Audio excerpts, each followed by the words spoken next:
আসসালামু আলাইকুম viewers, MBN motion YouTube চ্যানেলে আপনাকে স্বাগতম। চারিত্রিক গুণাবলী মুমিনের সেরা সম্বল। দুনিয়ার জীবনে যার চলাফেরা, কথা বলার ভাবভঙ্গি যত সুন্দর, তার জীবনমান আল্লাহর কাছে অনেক উঁচু ও সম্মানের, আর তা মানুষের পরকালেও সম্মান ও মর্যাদার আসনে পৌঁছে দেয়। কোরআন ও সুন্নাহর দিক নির্দেশনা থেকে তা প্রমাণিত। নবীজি সাল্লাল্লাহু আলাইহি সাল্লাম ঘোষণা করেন, হযরত উমর রাদিয়াল্লাহু আনহু বর্ণনা করেছেন, একদিন তিনি মিম্বরের উপর দাঁড়িয়ে বললেন, হে লোক সকল, তোমরা বিনয়ী হও। আমি রাসূলুল্লাহ সাল্লাল্লাহু আলাইহি সাল্লামকে বলতে শুনেছি, যে ব্যক্তি আল্লাহ তাআলার সন্তুষ্টি পাওয়ার জন্য বিনয়ী হয়, আল্লাহ তাআলা তার মর্যাদা বাড়িয়ে দেন। সে নিজেকে নিজে ছোট মনে করলেও কিন্তু মানুষের চোখে খুবই মহান ও সম্মানিত হয়।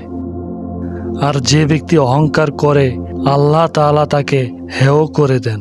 সে মানুষের দৃষ্টিতে ছোট এবং সে নিজেকে নিজে খুব বড় মনে করে। এমনকি সে শেষ পর্যন্ত মানুষের চোখে কুকুর ও শূকরের চেয়েও অধিক ঘৃণিত বলে বিবেচিত হয়। এই কারণেই আল্লাহ তাআলা মুমিনের চরিত্রের গুণাবলী কেমন হবে তা এভাবে তুলে ধরেছেন, তারাই পরম দয়াময়ের বান্দা, যারা জমিনে নম্রভাবে চলাফেরা করে এবং তাদেরকে যখন অজ্ঞ ব্যক্তিরা সম্বোধন করে তখন তারা বলে সালাম বা শান্তি। সূরা ফুরকান।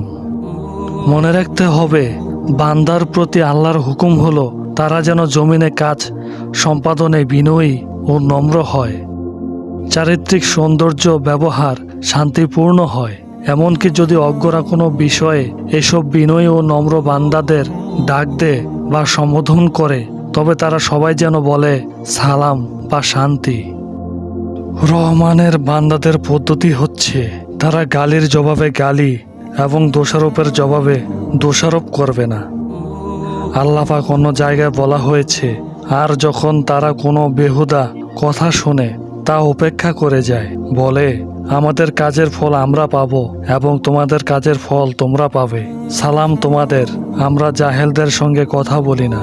সূরা আল কাসাস। সুতরাং মুসলিম উম্মার উচিত চারিত্রিক গুণাবলীর যথাযথভাবে ঠিক রাখা, হাদিসের উপর আমল করা। আল্লাহ তাআলা মুসলিম উম্মাকে আচরণে নম্র ও বিনয়ী হওয়ার তৌফিক দান করুন। উত্তম চারিত্রিক গুণের অধিকারী হওয়ার তৌফিক দান করুন। আমিন। আজকের সংক্ষিপ্ত আলোচনা এ পর্যন্তই। ভিডিওটি কেমন হলো কমেন্ট করে জানাবেন। সবাই নতুন নতুন ভিডিও পেতে চ্যানেলটি সাবস্ক্রাইব করুন। দেখা হবে নতুন কোনো ভিডিওতে। সবাই ভালো থাকেন, সুস্থ থাকবেন। আসসালামু আলাইকুম ওয়া রাহমাতুল্লাহ।